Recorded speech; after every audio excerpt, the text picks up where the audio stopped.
కిరణ్ కుమార్ రెడ్డిపై ఏపీ మంత్రి పెద్దిరెడ్డి రామచంద్రారెడ్డి తీవ్ర స్థాయిలో ఫైర్ అయ్యారు. ఏపీకి ప్రత్యేక హోదా రాకపోవటానికి, రాష్ట్ర విభజన జరగడానికి కిరణ్ కుమార్ రెడ్డి కారణమని మండిపడ్డారు.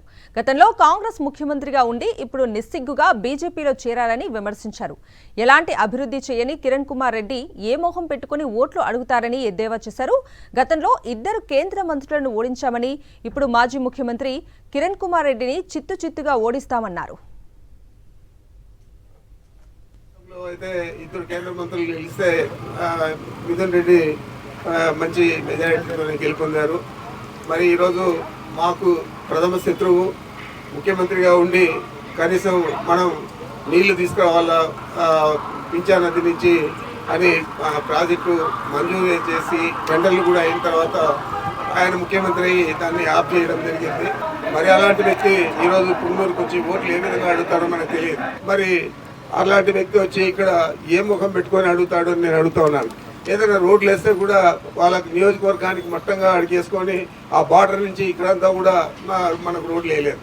అవన్నీ కూడా ఇప్పుడు మనం వేసుకున్నాం.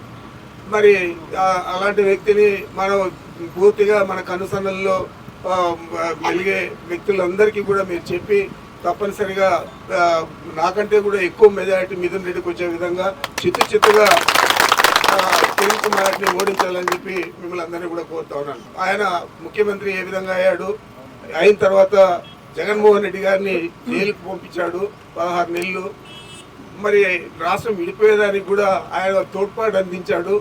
మరి విడిపోయినా పర్వాలేదు, మనకు అప్పుడు విభజన చట్టంలో ఉన్న ప్రత్యేక హోదా కూడా తీసుకురాకుండా చేశాడు. మరి ఈరోజు ఆయన పార్టీ మారి బీజేపీలో చేరి పోటీ చేస్తూ ఉన్నాడంటే అంత సిగ్గుమాలిన వ్యక్తి ఎవరు కూడా ఉండరు, అంత నీచమైన వ్యక్తి కూడా ఎవరు ఉండరు. మరి అలాంటి వ్యక్తిని మనం చిత్తుగా ఓడించాలని చెప్పి మిమ్మల్ని అందరినీ కూడా కోరుకుంటూ ఉన్నాను.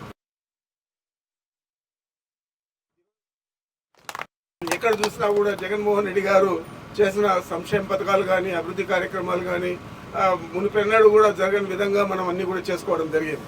మనకి ఇచ్చిన అవకాశం మన ప్రత్యేకంగా మన నియోజకవర్గం మీద శ్రద్ధ పెట్టి తాగునీరు సాగునీరు ఇప్పుడు పూర్తిగా రైతులకు ఇవ్వాలని చెప్పి మనకు గండికోట రిజర్వాయర్ నుంచి పైప్ లైన్ ద్వారా 2600 కోట్లతో అది మంజూరు అయింది.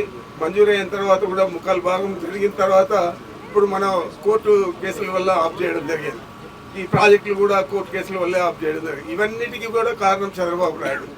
మరి చంద్రబాబు నాయుడికి ప్రత్యేకంగా మన నియోజకవర్గం మీద ఎలాంటి శ్రద్ధ లేదు, వ్యతిరేకం చేస్తూ ఉన్నారు. అభివృద్ధి కార్యక్రమాలన్నిటికీ అడ్డుకుంటూ ఉన్నారు. మరి ఇద్దరే చంద్రబాబు నాయుడు కానీ లేదా కిరణ్ కుమార్ రెడ్డి కానీ. కిరణ్ కుమార్ రెడ్డి ఒక కుట్రపూరితంగా ముఖ్యమంత్రి అయ్యాడు. అదేవిధంగా చంద్రబాబు నాయుడు వాళ్ళ మామూలు వెన్నుపోటు పూర్తి ముఖ్యమంత్రి అయ్యాడు. మరి ఈ ఇద్దరిని కూడా మనం చిత్తుగా ఓడించాలంటే శాసనసభకు పోటీ చేస్తూ ఉండే తెలుగుదేశం అభ్యర్థిని కానీ, అదేవిధంగా బీజేపీ తరఫున పోటీ చేస్తూ ఉండే కిరణ్ కుమార్ రెడ్డిని కానీ తప్పనిసరిగా మనం ఒక శత్రువులుగా చూసి వాళ్ళని ఓడించడానికి నడుం బిగించాల. ప్రతి వ్యక్తి కూడా మన ప్రాంతానికి సంబంధించిన వ్యక్తులందరూ, మన నియోజకవర్గానికి సంబంధించిన వ్యక్తులందరూ అని నేను మీకు మనవి చేస్తూ ఉన్నాను.